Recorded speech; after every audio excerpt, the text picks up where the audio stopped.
Hello everyone, welcome to study. आज है 19 मार्च 2021 और 19 मार्च 2021 से जितने भी करंट अफेयर्स के क्वेश्चन बनेंगे उसका हम डिस्कस करेंगे और इससे जुड़े इंपॉर्टेंट फैक्ट भी बताएंगे।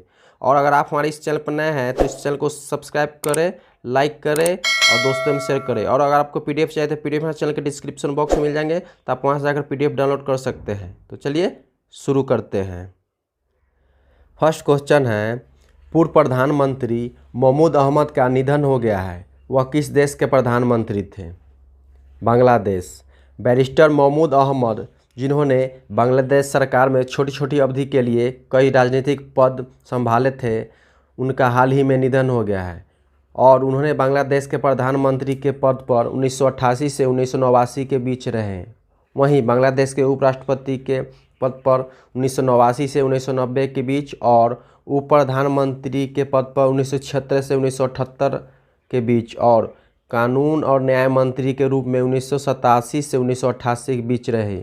वहीं संसदीय मामले के मंत्री के रूप में भी 2021 से 2006 के बीच कार्य किए थे और वह बांग्लादेश नेशनल पार्टी अर्थात बीएनपी की अस्थायी समिति के सदस्य भी रहे हैं। तो इस क्वेश्चन से हमें इतनी जानकारी मिलती है। नेक्स्ट क्वेश्चन है, दूती चंद को हराकर फेडरेशन कप का गोल्ड मेडल किसने जीता है? एस धनलक्ष्मी ने। पटियाला में federation cup senior national athletics championship में महिलाओं की 100 मीटर की दौड़ के फाइनल में एस धनलक्ष्मी ने राष्ट्रीय रिकॉर्ड धारक दूती चंद को हराया है। वहीं तमिलनाडु की 22 वर्षीय धनलक्ष्मी ने 11.29 सेकेंड के समय में दौड़ पूरी कर चैंपियनशिप की सबसे तेज़ महिला बन गई है। वहीं उड़ीसा मूल की दूती चंद 11.58 सेकेंड के समय के साथ दूसरे स्थान पर रही। वहीं तमिलनाडु की एक अन्य धावक अर्चना सुश्रीधरन ने 11.76 सेकेंड में तीसरे स्थान पर रही। वहीं झूठी शुरुआत के बाद हेमा दास को अयोग्य घोषित कर दिया गया था। वहीं पुरुषों की 100 मीटर फाइनल श्रेणी में पंजाब के गुरिंदरवीर सिंह ने 10.32 सेकेंड में स्वर्ण जीता, जबकि तमिलनाडु के एलाकियादसन कन्नड़ ने 10.43 सेकेंड में और महाराष्ट्र के सतीश कृष्ण कुमार ने 10.56 सेकेंड में दूसरे और तीसरे स्थान पर रहे हैं। तो इस क्वेश्चन से हमें इतनी जानकारी मिलती है। नेक्स्ट क्वेश्चन है, दुनिया का सबसे दूषित राजधानी शहर किसे घोषित किया गया है? नई दिल्ली को। नई दिल्ली को स्विस संगठन IQ एयर द्वारा 2020 में विश्व वायु गुणवत्ता रिपोर्ट अर्थात वर्ल्ड एयर क्वालिटी रिपोर्ट में तीसरे सीधे वर्ष के लिए दुनिया के सबसे प्रदूषित राजधानी शहर के रूप में चुना गया है। वहीं विश्व स्तर पर नई दिल्ली को दुनिया के 10वें सबसे प्रदूषित शहर के रूप में स्थान दिया गया है और दुनिया का सबसे प्रदूषित शहर चीन का शिनजियांग है। इसके बाद 9 भारतीय शहर दुनिया के सबसे प्रदूषित शहर में है, जो गाजियाबाद, बुलंदशहर, बिशरख, जलालपुर, नोएडा, ग्रेटर नोएडा, कानपुर, लखनऊ और भिवानी है। यहाँ IQ एयर का आता है, तो IQ एयर के बारे में मैं आपको बता दूं कि IQ एयर रिपोर्ट में IQ रिपोर्ट की वाली गुणवत्ता स्तर को फेफड़ों को नुकसान पहुंचाने वाले हवाई कणों की सांद्रता के आधार पर मापती है, जिसे PM 2.5 के रूप में जाना जाता है, जिसे ग्राउंड आधारित निगरानी स्टेशनों द्वारा मापा जाता है। और इस रिपोर्ट के अनुसार भारत दुनिया के 50 सबसे प्रदूषित शहरों में से 35वें स्थान पर है, जिसमें 106 देश है, जिसका अर्थ है कि भारत सबसे प्रदूषित शहरों की रैंकिंग में शीर्ष पर बना हुआ है। वहीं IQ एयर रिपोर्ट व्यक्तियों, संगठनों और समुदायों को सूचना, सहयोग और प्रौद्योगिकी साधनों के माध्यम से स्वच्छ हवा में सांस लेने के लिए सशक्त करना चाहती है। तो इस क्वेश्चन से हमें इतनी जानकारी मिलती है। नेक्स्ट क्वेश्चन है, RBI ने किस बैंक पर 2 करोड़ रुपए का जुर्माना लगाया है? SBI बैंक पर। भारतीय रिजर्व बैंक ने बैंकिंग विनियम BR अधिनियम 1949 की धारा 10 के कुछ प्रावधानों के उल्लेख के लिए SBI पर 2 करोड़ का जुर्माना लगाया है और यह जुर्माना कमीशन के रूप में कर्मचारियों को पारितोषिक को लेकर भारतीय स्टेट बैंक को जारी दिशा निर्देश समेत अन्य नियमों के उल्लंघन को लेकर लगाया गया है। यह जुर्माना अधिनियम के प्रावधानों के तहत RBI के साथ निहित शक्तियों के अभ्यास में लगाया गया है और बैंक द्वारा अपने ग्राहकों के साथ किए गए किसी भी लेन देन या समझौते की वैधता पर जुर्माना लगाना अभिष्ट नहीं है। इसलिए स्टेट बैंक ऑफ इंडिया ने अपने फाइनेंशियल कंडीशन के संदर्भ में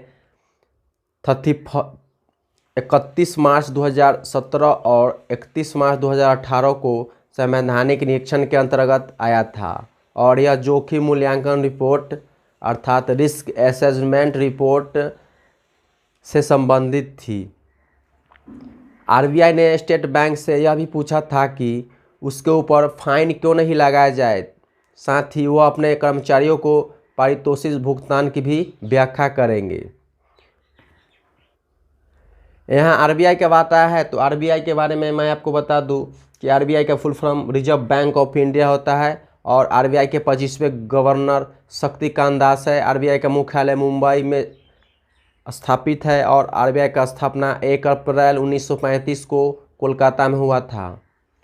वहीं SBI का भी बात आया तो SBI के बारे में मैं आपको बता दूं कि SBI का full form state bank of India होता है और SBI के अध्यक्ष वर्तमान में दिनेश कुमार खारा है और SBI का मुख्यालय मुंबई में स्थित है। SBI की स्थापना 1 जुलाई 1955 को हुआ था। तो इस क्वेश्चन से हमें इतनी जानकारी मिलती है। नेक्स्ट क्वेश्चन है, डॉन अंडर द डोम नामक ई बुक किसने जारी किया है? भगत सिंह कोश्यारी ने। महाराष्ट्र के राज्यपाल भगत सिंह कोश्यारी ने डॉन अंडर द डोम नामक ई बुक लॉन्च किया है।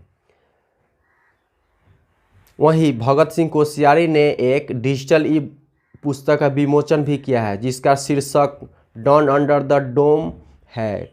डिजिटल बुक में मुंबई जनरल पोस्ट ऑफिस की इमारत के इतिहास को दर्शाया गया है और यह मुंबई के poster master general Swati Pandey द्वारा अर्केस्ट्रा मुखर्जी के सहयोग से लिखा गया है और यह पुस्तक में कहा गया है कि भवन के निर्माण में 3 प्रकार के भारतीय पत्थरों का उपयोग किया गया है जिसमें निम्न है बफ ट्रेस्टे के साथ ग्रे बेसाल्ट और क्रमशः मुंबई के कुर्ला और मलाड से येलोस्टोन और धरंगधा से सफ़ेद पत्थर। तो इस क्वेश्चन से हमें इतनी जानकारी मिलती है। नेक्स्ट क्वेश्चन है, राष्ट्रीय सुरक्षा गार्ड के महानिदेशक कौन बने हैं? M.A. गणपति। वरिष्ठ IPS अधिकारी M.A. गणपति को 16 मार्च 2021 को राष्ट्रीय सुरक्षा गार्ड अर्थात नेशनल सिक्योरिटी गार्ड के महानिदेशक नियुक्त किया गया है। वहीं उत्तराखंड कैडर के 1986 बैच के IPS अधिकारी गणपति वर्तमान में नागरिक उड्डयन सुरक्षा ब्यूरो BCAS के महानिर्देशक है और उन्होंने अपने पद से जुड़ने की तारीख 29 फरवरी 2024 तक यानी उनकी सेवानिवृत्ति की तारीख तक महानिदेशक राष्ट्रीय सुरक्षा गार्ड NSG नियुक्त किए गए हैं। यहाँ NSG का बात आया है तो NSG के बारे में मैं आपको बता दूं कि NSG का नाम राष्ट्रीय सुरक्षा गार्ड है और राष्ट्रीय सुरक्षा गार्ड का मुख्यालय नई दिल्ली में स्थित है और राष्ट्रीय सुरक्षा गार्ड का आदर्श वाक्य सर्वोत्तम सुरक्षा है। तो इस क्वेश्चन से हमें इतनी जानकारी मिलती है। नेक्स्ट क्वेश्चन है, सिप्री की रिपोर्ट के अनुसार भारत के हथियारों का आयात कितने प्रतिशत कम हुआ है? 33%। Stockholm International Peace Research Institute द्वारा जारी एक रिपोर्ट में कहा गया है कि 2011 से 15 और 2016 से 20 के बीच भारत के हथियारों के आयात में 33% की कमी आई है। अंतर्राष्ट्रीय हथियारों के ट्रांसफॉर्मर की रिपोर्ट के मुख्य रूप से रूसी हथियारों और जटिल खरीद प्रतिक्रियाओं पर निर्भरता को कम करने के प्रयास में भारत के हथियारों के आयात में गिरावट को जिम्मेदार ठहराया गया है। और वहीं रूस सबसे अधिक प्रभावित आपूर्तिकर्ता हो गए हैं। हालांकि भारत के अमेरिकी हथियारों का आयात भी 46% तक गिर गया है। और इस रिपोर्ट के अनुसार 2016 से 20 के दौरान भारत के शीर्ष 3 हथियार आपूर्तिकर्ता रूस भारत के 49% आयात के लिए, जिम्बार फ्रांस 18% और इजराइल 13% थे। म्यांमार, श्रीलंका और मॉरिशस भारतीय सैन्य हार्डवेयर के शीर्ष प्राप्तकर्ता थे। वहीं सिप्री के अनुसार 2016 से 20 के दौरान भारत के पास वैश्विक हथियारों के निर्यात में 0.2% की हिस्सेदारी थी, जिससे यह देश दुनिया का सबसे प्रमुख हथियारों का 24वां सबसे बड़ा निर्यातक बन गया है। वहीं 2011 से 15 की पिछली पंचवर्षीय अवधि के दौरान भारत के निर्यात में 0.1% की तुलना में 228% की वृद्धि दर्शाया गया है। यहाँ सिप्री का बाता है, तो सिप्री के बारे में मैं आपको बता दूं कि सिप्री का मुख्यालय ओस्लो, नॉर्वे में स्थित है। सिप्री की स्थापना 6 मई 1966 को हुआ था। वहीं सिप्री के निर्देशक डैन स्मिथ है। तो इस क्वेश्चन से हमें इतनी जानकारी मिलती है।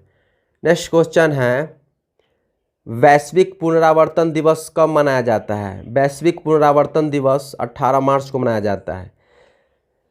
हमारे प्राकृतिक संसाधनों का जिस तेज़ी से उपयोग किया जा रहा है उसके बारे में आम लोगों में जागरूकता पैदा करने के लिए वैश्विक पुनरावर्तन दिवस मनाया जाता है और यह हर साल 18 मार्च को मनाया जाता है। यह दिन रिसाइक्लिंग की अवधारणा और अभ्यास को भी बढ़ावा देना है, जिसके कारण हर साल पर्यावरणविद और कार्यकर्ताओं द्वारा कार्यक्रम आयोजित किए जाते हैं। 2021 में वैश्विक पुनरावर्तन दिवस का विषय है रिसाइक्लिंग हीरोज। इसका उद्देश्य है उन लोगों, स्थानों और गतिविधियों को पहचानना जो प्राकृतिक संसाधनों के संरक्षण में रिसाइक्लिंग के महत्व को दर्शाता है।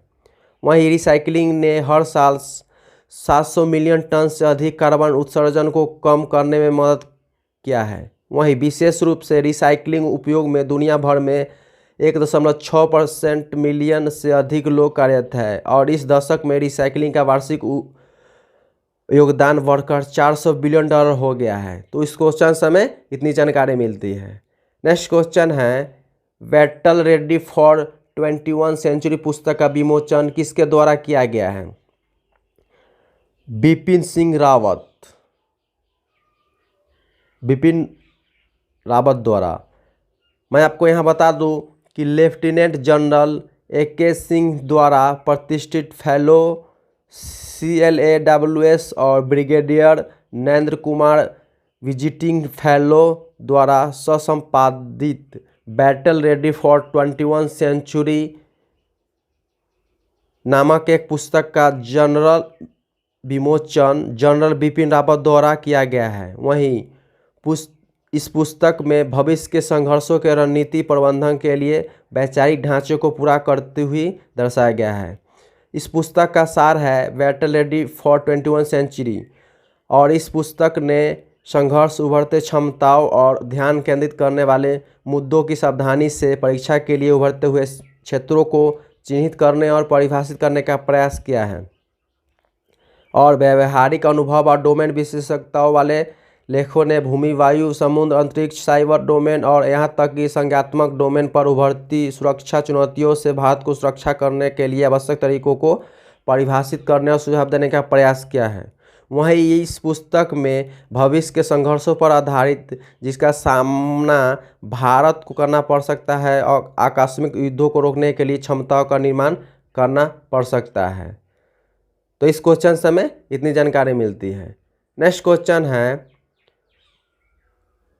15 कॉर्प्स के नए कमांडर के रूप में किसने पदभार संभाला है? DP पांडे ने।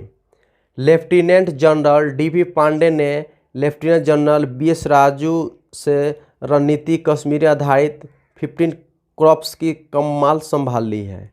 वहीं उन्होंने भारतीय सेना के मिलिट्री ऑपरेशन के नए महानिदेशक अर्थात DGMO के रूप में नियुक्त किए गए हैं। वहीं राष्ट्रीय सुरक्षा अकादमी के पूर्व छात्र जनरल पांडे को दिसंबर 1985 में भारतीय सैन्य अकादमी देहरादून से सिख लाइट इन्फेंट्री रेजिमेंट में नियुक्त किया गया है। तो इस क्वेश्चन से हमें इतनी जानकारी मिलती है। Thanks for watching.